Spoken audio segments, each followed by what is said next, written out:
Recorded live from the unfinished loft project of Des's home just outside Brighton in Sussex, welcome to the £200 to £100,000 Challenge podcast. This is your no thrills, no BS, and absolutely no get-rich-quick or passive income promises hub.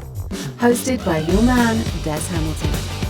Hello everyone, welcome back to the show. I'm actually recording this in a different room today. I've got my screen in front of me, so usually I'm kind of winging it a little bit, but today I might have format. I know. If you're driving your car while you're listening to this, just be aware of your surroundings, all right? I think it's time I did another little introduction because I'm going to talk about my results for this month. First of all, for those that are new, welcome everybody. My name is Des Hamilton and I am the founder of my 200 to 100,000 pound challenge. Now what I did back in October last year is that I thought I've had enough of this rat race. I'm not going to call it a matrix. Only idiots call it a matrix because the matrix wasn't real, was it? So what I did is that I decided I wanted to get out of the rat race. So I said to my wife, I tell you what, can you give me £200 out of the joint? And then I went to work on TikTok because that was a social media platform that none of my friends and family were on who could find me. And I went to town and I created this challenge to turn £200 into, yep, you've guessed it, £100,000 over 24 months. Because if you put 30% and compound it on £200, it will take 24 months to reach that six-figure goal. So that was the plan. Now, things went far, far better than I envisaged. And don't get me wrong, when I sat down and planned this, I planned for success. But I didn't plan for this much success this quickly. But you know what? I'll take it. So I started in October and we called it £200. It wasn't. It was £198.39 because I initially actually started with £100. But with cash flow issues, I thought, you know what? Let's top it up to 200. And it made everything fit nicer in my timeline. And from October, I have been on average, aiming for 30% every month. Reality, my average growth from October to now has been 55.75%. So that's an indication of how much I'm shooting above what I expected. So in the month of August, we started the month on £13,844 and tuppence. We ended the month on £16,777 and 45 pence. That's a growth of 21.19%. So I'm under my 30% on that goal. Now I want to talk about why, because on TikTok, if you follow me, which is where most people found me, you would know that that's a failure. I'm not treating it as a failure. August 2023 will go down in the books as a tricky one. Let's just say that. My daughter was born on the last day of June. So I went on paternity in July, and the sleepless nights that all of you would know if any of you had young children or young animals at any given time of their life. After that, August hit, which meant two of my other kids that were in school, they came out of school, so that was a whirlwind as well. I wasn't able to throw as much time at the challenge as I had done previously, but that wasn't a reason for the failure. It just meant when I was halfway through the month and realised things were low, I couldn't then step up, because I had more important things to deal with, my family. However, in the month of August, I also had bigger outgoings than I've ever had. And this kind of leads on to where I'm going next, because the next stage in my challenge is going to be wholesale. I've talked about it in dribs and drabs, and I've dabbled in it in the past, but now I've got Steve Brady, my business partner, involved. If you don't know who Steve is, go and see episodes 2 and 3. But now I've got Steve involved. We've got infrastructure in place. We've got resource. We've got money we can pull together. And we've got like-minded visions. I didn't know who Steve was in May. Steve and I both put up over £1,000 to develop our website. Because when you're going to get into wholesale, and I'm learning this, it's not a case of picking up the phone saying to a wholesaler, hello, can I have an account, please? Because the first question they're going to ask you are, who are you? Why do you deserve a wholesale account? This is the good wholesalers, by the way, not the obvious ones. So what we wanted to do was build a website. So we've got the functionality to sell from a website. So when they say, do you sell on Amazon? We say yes, but we're actually a multi-platform e-commerce business. You see the difference there? We wanted to put infrastructure in place. We wanted to get VAT registered. We wanted somewhere that's accessible for larger deliveries. All of this costs money. And then if you'll notice in the last couple of weeks, I've talked about scaling up and outsourcing. I outsource my prep. That costs money. I outsourced this month my digital content, so I've got a social media manager. Now that obviously costs money. This podcast equipment, one of the comments I get regularly, and it's so lovely, is just how professional this is. That's a conscious effort.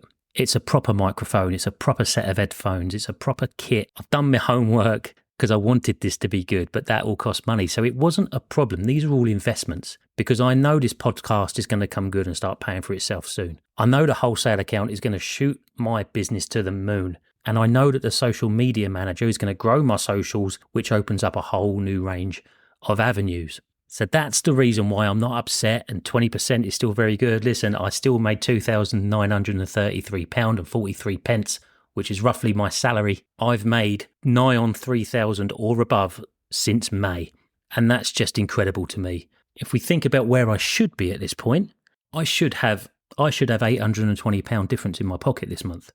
I should be at a total of 3,555. I'm at a total of 16,777. That's how far ahead I am. I couldn't be prouder, but I just wanted to explain this because I know in TikTok I don't have the capability to produce this context into the numbers. Anyway, let's get on to today's episode. Today, we are interviewing Callum Boyd of Arbisource. Now, Arbisource is an online arbitrage software tool that provides you with comprehensive analysis. They understand that product analysis is the most important part of building a profitable Amazon business. So Arbisource aims to provide you with all of the information you could possibly need to make that right buying decision. And the data points they pull out when they scan the internet and match it with Amazon to pull out deals is they look at the retailer's price, the buy box price, Amazon's price, estimated sales, best sellers rank, profit and ROI, eligibility, how many sellers are on the listing, historical pricing, average buy box price, and more and more. Listen, this isn't going to be an advert. That is purely what Arbisource does and the features that they provide to you. We're going to talk in there today about his journey, what made him realise that there was a gap in the market that Arbisource needed to fill and how he found it. We can also talk about his background and what led him down the entrepreneur's path. And if you stick around at the end, you'll have my usual tip of the week, and I've got a special discount code for you with Arbisource that Callum's going to be running for the entire month. I think that's all I've got for now. I'll come back at the end for a quick tip of the week. Otherwise, let's roll it. I'm here with Callum Boyd, the owner and the founder of Arbisource. How you doing, Callum? All right? Yeah, good. Thanks a lot for having me. No, my pleasure. Really, really grateful to have you on here. I suppose one of the best ways to get started is to talk about you as an entrepreneur, not necessarily the Arbisource stuff first. How is it you got started? What made you want to go down an entrepreneur route? And what brought you to where you are today? It's weird even to be called an entrepreneur still at this point, but yeah, I've kind of always really had an interest in trying to make money online, really since I can remember, probably since I was like 13, 14. I kind of went down a similar route that I'm sure a lot of people do. You know, you search on YouTube how to make money online and try things like drop shipping, affiliate marketing, Kindle ebooks, etc. And I never really had much success with those, and even the ones that I did have a little bit of success with, I realised that I didn't actually enjoy it. I was just doing it for the sake of it, and I didn't really want to create another job for myself. Yeah. So I think it was about 2016 that was sort of the first success I had, I would say, which was match betting, which I think probably a lot of people have done now. But I did that for quite a few years and really enjoyed it, and actually got quite consistent at working at the weekends and doing something I enjoy and making a bit of extra money. I think I ended up actually I made enough to save for a house deposit just off of match betting. So I think that was kind of the first time that I was like, okay, well, there is actually possible, ways out there to do this. And it did start to dry up towards the end as you start getting restricted by bookmakers and stuff. So as that's kind of dried up, it was around the time that I had graduated from university, a degree in computer science. So I took that and I joined a bank. Even before I joined, I still always knew that I wanted to work for myself at the end of the day, and I kind of saw that as a way to get consistent income, but to have time to work on something at the side. And I think it was, honestly, probably only a couple months after starting that job that I stumbled across online and retail arbitrage on YouTube, and I thought this looks like it could be quite fun and maybe had some potential. I kind of got started with retail arbitrage to begin with. I thought that would be the lowest sort of barrier to entry, and I could confirm with myself that you could actually make some sales on Amazon before then kind of expanding into into the online arbitrage side of things. Yeah. I did that, I would say, for round about 6 months before I started getting a bit bored of copy and pasting a product title from a retailer into Amazon, trying to find a matching product on Amazon, put that into the fee calculator, calculate the fees, to only then find out that actually I'm restricted and I can't sell that product anyway. And doing that over and over again, especially being a developer, I thought if you do something more than a couple of times, there's got to be a way to at least automate this a little bit. So it was maybe the start of, or just before lockdown, actually, it was a couple of weeks before the first lockdown in March 2020, that I decided, right, I'm going to try and build a super simple web scraper that's just going to pull some products from a retailer, search for them on Amazon, and then just show me all of the results side by side. It was super, super ugly, but it would work for my use case. And then I thought that might take a few weeks, and then I can continue using that and sourcing for OA. I never really had any intention of taking it further than that. But then lockdown happened, and all of a sudden I had an extra 10 hours a week because I wasn't commuting to the job. Of course. So I thought, okay, I can maybe use this time to actually refine the web scraper a little bit, because it was really ugly and it was still somewhat manual. So I thought I'll try and make that a little bit better. And then as kind of time went on, I realised that maybe this could actually be beneficial to other sellers as well. And so I started kind of having the mindset of, let's build this to scale and be used by other people. And not long after lockdown started, my day job kind of became quite demanding. I had to make the choice of temporarily pausing actually selling on Amazon and then just work on what is now Arbisource, but at that time had no intention of becoming that, and doing the day job. I ended up doing that for way longer than I thought. Like I say, I thought it was going to be a couple of weeks to begin with, and then it fast forward to January 2022. So almost 2 years later, I released Arbisource in the UK. Still a long time alongside a full-time job at this point. I think it was 70 plus hours a week I was doing, kind of between both, and I'd been doing that for a couple of years at that point. It wasn't until August that year that Arbisource had got to a point that I could quit my full-time job and just work on Arbisource full-time. Nice. So that was now, it's been a little over a year, which is crazy to think about. Really, it honestly feels like 2 or 3 months ago, but it's almost been a year. And tell me about it. Yeah, and we just launched in it's the royal we, it's just me, but launched in the US last month. So that was quite a big step as well. Wow, congratulations. That's incredible. What a story. What a story. Yeah, if I tell you what, I made a couple of notes as we go through it. If you're right, we'll just pick the bones out of that. First of all, if we go back to 2016, so you're at university. Yep. And you come across match betting. Yep. I was match betting in 2016, but that was a different lifetime ago. This was long before I started thinking of side hustles. I just did it because I like to bet. And I thought, you know what, I could do with winning money for a change. Yeah. But let me get this right. You were at university and you graduated from university with enough money to put a deposit down on a house through match betting. Match betting, I actually earned around 28,000 over 3 years from it. That's amazing. Yeah, I did do maybe some great hat type things where I did kind of sign up in other people's, or not, like family members' names, when I got restricted and stuff. Quite right. Because the sign up deals are better than the reloads, right? Oh, absolutely. Yeah. Like, don't get me wrong. I ended up having kind of branching into casino offers as well, which obviously still technically you should make profit in the long run, but do have a bit more ups and downs. So some months, I think the best month I ever had, I did make 3,500 from it in a single month, which was, crazy. But I think that's because I had a casino offer that I won $1,000 on or something like that. Nice. But yeah, it was just a little bit under 30,000 I made over the 3 years, and I really enjoyed it. It was quite nice actually getting into a routine of getting up early on a Saturday, going and using, at the time I used Odds Monkey, just putting all my bets on for the day, and then seeing, no matter what happens, I've made £150 this morning over a couple of hours. That's it. When you get a Saturday at a good horse racing meet somewhere, you're always going to get the good offers.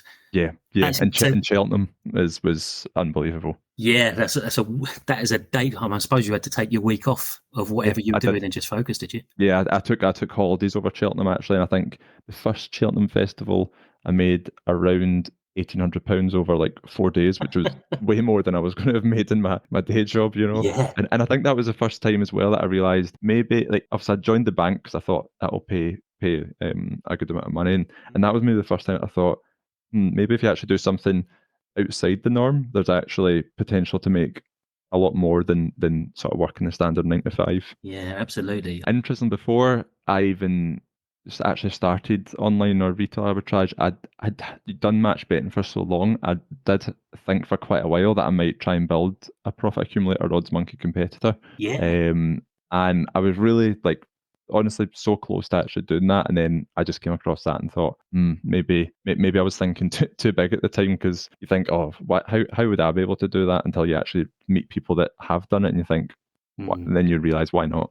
Yeah, that's it. But that's incredible. So what was your setup like at the time? I suppose, were you double monitored and all of those things? Yes. I think I've been double monitored since basically just I started match betting, and I've never went back. I couldn't do it without it now. No, exactly right. Yeah. Right. But yeah, the concept of 2016 of having 2 monitors, I can't even imagine there weren't that Yeah. many people around that would have had double monitors in No, 2016. exactly. Okay, great. So after you decided to stop match betting, and I've got to say as well, actually, I stopped match betting for similar reasons. I was thinking to myself, well, if I've got a free bet, it's a free hit. Why not just actually have a bet? And then it's a slippery slope. It's all downhill from there. Definitely, yeah. And yeah, you definitely need to watch out for that. I think a lot of people kind of lose their profit by doing that. Yeah. Short-sightedness. That was all on me. Yeah. But yeah, so then you found yourself into Amazon selling. What was it with Amazon selling then, do you think, that stood out from all of the other things like the drop shipping and stuff that you had dabbled with? I think the some of the people that I watched, I think at the time, was like Thomas Parkinson from Fast Track FBA and Christos Fellis. They kind of just gave a more realistic view of what could actually be achievable, rather than, drop ship and you see earn £10,000 a month after working on it for 2 weeks. And also, I've always liked finding good deals online or good deals in shops. I thought, well, this is actually just a way to do that and make money from it. So it kind of hit both the realistic and achievable, and actually still being enjoyable to do. Yeah, that's it. Had you considered private label or anything like that at the time? I had looked at it, but after seeing that you needed quite a bit of money to invest, I was still at least a bit skeptical, and I thought, I don't want to, put all that money in and lose it. And I didn't. And having failed at so many of the things before, like drop shipping and stuff, I just thought, let's actually do something that's maybe a bit easier to get into, build up a bit of a bank, and then I could go into things like private label, etc. after that point. Yeah, exactly right. Funny enough, that's one of the things I preach. I even going back to used books. I think the reason I bang on about used books so much is because you can buy them for 50p, and you can go through the entire process and spend about a fiver. And then when you do go out and actually source proper products, you've got that knowledge behind you that you've done it once, because the first one's always the hardest. So why not do it with as little money as possible? Absolutely. Yeah, I couldn't agree more. Yeah, I love it. So then you went into online arbitrage for about 6 months. Yeah, so what was your experience with online arbitrage? How did you find that? Was it what you expected it to be, or was there a ceiling that you didn't see coming? I think the ceiling really was time, trying to source enough leads to build like a full business from. I was struggling doing that alongside a full-time job, which is, and I think a lot of that was just the manual process of copying and pasting titles. So that's kind of why I thought, like I say, I had no intention of actually building a tool for lots of people to use. I just thought, I'll build something really quick for me to automate this one step, and then hopefully we'll scale things from there. Yeah, I think it's important to remember this would have been like 2019, where there was much less software knocking about as well, I guess. Yeah, that's right. Yeah, I think at the time that I started, it was only like a couple months after I started, I think that SellerAmp SaaS came out, which feels like, lots of people use that now, but that had just really just released. And there was obviously some other like similar softwares, but I thought, well, I've got the skills to and the sort of knowledge to build something like this, so why not do it myself? And I could build it the way that I wanted, and kind of get around some of the complaints that I saw people had made about the other softwares.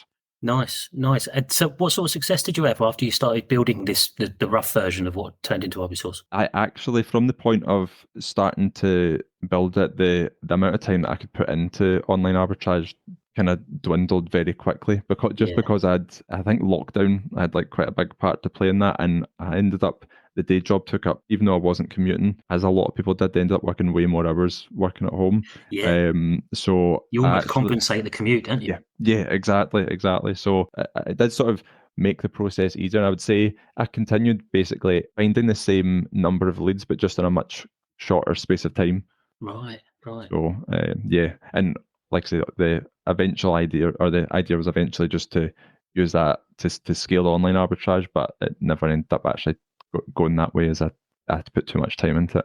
Yeah, of course. And I suppose when Yeah. you're seeing success come from one path, why on earth would you stop throwing everything at that, I guess?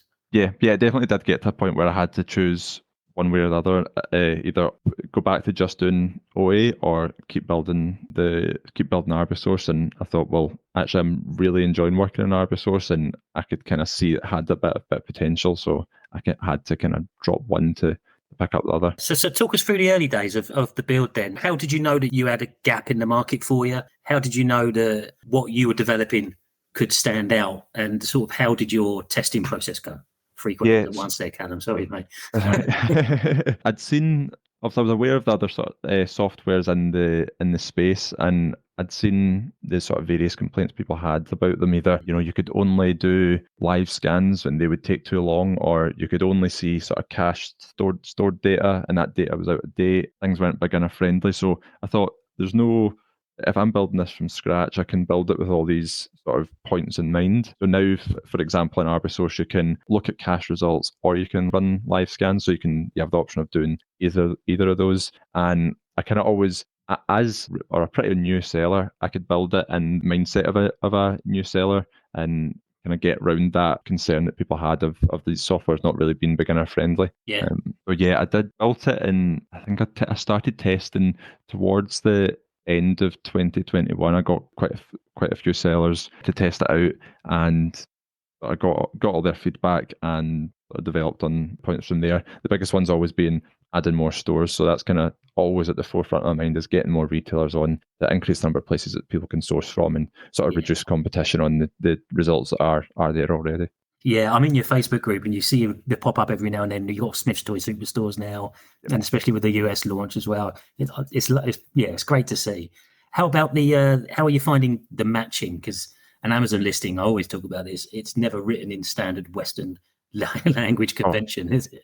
absolutely, yeah. Keyword stuffing is so prevalent on Amazon. It's ridiculous. So yeah, matching, it's never going to be 100%, No. but I have had feedback from people that have used the other softwares, and they have all said that they found the matching to be better on Arbisource, and they've actually found a lot of leads that the other softwares didn't find. Wow. And there are various options depending on your sort of appetite for looking through mismatches. If you've got the time, you can reduce your sort of match confidence filter way down, and sort of sift through the mismatches to find the results that other people won't find. Or if you don't really have the time, you're just looking to sort of get a few quick products, you can put that up, and if you go to the sort of 70-80% mark, the number of mismatches are reasonably small. There's maybe like 1 in 20 Yeah. products that are actually mismatched. And you can also individually adjust the image confidence and the title confidence. So if you go into a particular store and you go, oh, okay, the images on that store aren't very good, you could turn the match confidence up or down, or you go, the product titles aren't very good. You can turn the match confidence down in the image and up in the title to kind of compensate for that. No, that's great. And I've got to say that is exactly how I do it. I take it down as low as I can without it obviously messing up too much, but I take it down enough that I'm pretty confident no one else will be looking in there. I mean, it becomes a bit of a needle in a haystack, but it's ultimately a whole sourcing exercise, isn't it? It's, do you go for the low hanging fruits, or do you scratch a little bit beneath the surface and try and find the ones that others won't bother with? And what I love about Arbisource is that it gives you the freedom to do that. Exactly right. Yeah, it's exactly that. And I think one tip that I would give anyone that does use it is you can filter by sites that provide UPCs and barcodes. And then in your filter options, you can tick to say to only include barcode matches. If you do that, you can then actually drag your match confidence filter way down, because what you'll find is a lot of the other softwares don't match if the image is like is completely different. Yeah, but if that's you're right. kind of matched on barcodes, even though they're not 100%, you are still going to find a few mismatches. It's much more accurate, so you don't need to worry so much about the images being the same or the titles being exactly the same. Regardless of that, we do still do a lot of work to remove multi-packs and stuff, because that's kind of the biggest case where the barcode will, a single product will match like a multi-pack. So we still put a lot of effort into removing those. Yeah, that seems to be a big issue, doesn't it, for software of this kind? It's the EAN that retailers offer up don't differentiate between a multi-pack and a singular, do they? Exactly. Yeah. So that's kind of like a continuous battle, really. Is as soon as I see one of these mismatches appear again, I need to kind of investigate why has that appeared and why has it not been caught by the existing system, and then and update it so that it is caught in the future. So yeah, if anyone ever sees cases like that, then they can just send it to me, and I can see what can be done. Great stuff. Okay, I think that's a good place to stop it there. In the second half, which we'll talk about next week, we're going to get much more into what Arbisource does and the features it provides, and why Callum found these things imperative to a successful online arbitrage journey. My God, that's tricky to say. When I edit these interviews down, I listen to them again in one final stretch, and you sort of sit back over what you've gone through, because it's far too easy to forget the conversation as you're having it, because at the time I'm recording things and I want to make sure certain bullet points are hit. But what struck me from all of that is the drive Callum had from a really, really young age, working a conventional job, starting a side hustle and realising, you know what, there's no ceiling on what I can do working as an entrepreneur. And the constraints of a 9 till 5 at his age at the time was something that he knew he didn't want. So he went out and he made it happen. And even though the vision he set out to achieve, which was an Amazon seller's journey, because he had his periphery open and because he had his mindset in a growth mode, he understood that when a challenge presented itself, he knew when to stop the thing that he was set on doing and change path and make a success of something else, because that fit his visions better.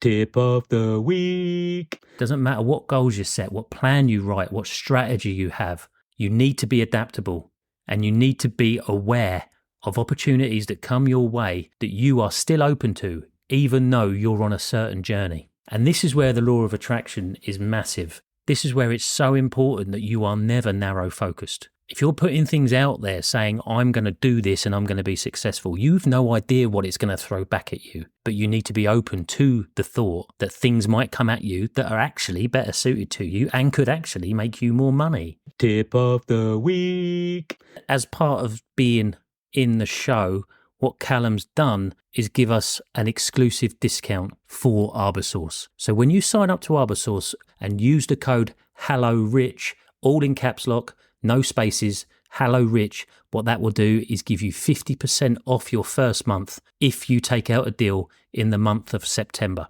If you're listening to this and it's not September 2023 anymore, the code Hello Rich will get you 30% off month 1 after your free trial. That's Hello Rich, no spaces, all in caps when you sign up to Arbisource. Thank you so much to Callum for your generosity.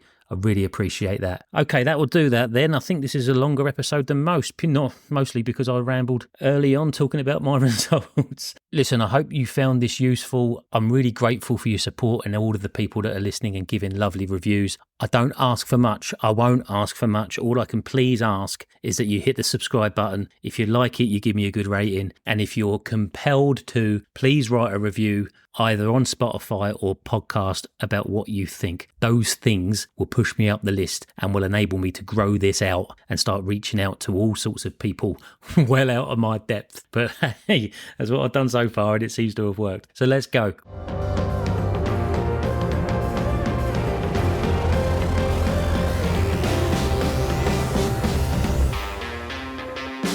Be sure to join us next time for another dose of inspiration and insights into e-commerce and entrepreneurship. And who knows, by then Des may well have finished that love project. And always remember, it's time to say goodbye, poor. Hello, Rich.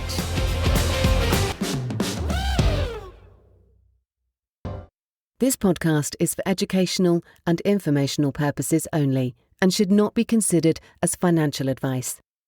We know times are tough right now, and if you are struggling financially, please seek help from an appropriate organisation. We've included a link to the Citizens Advice Bureau in the show notes.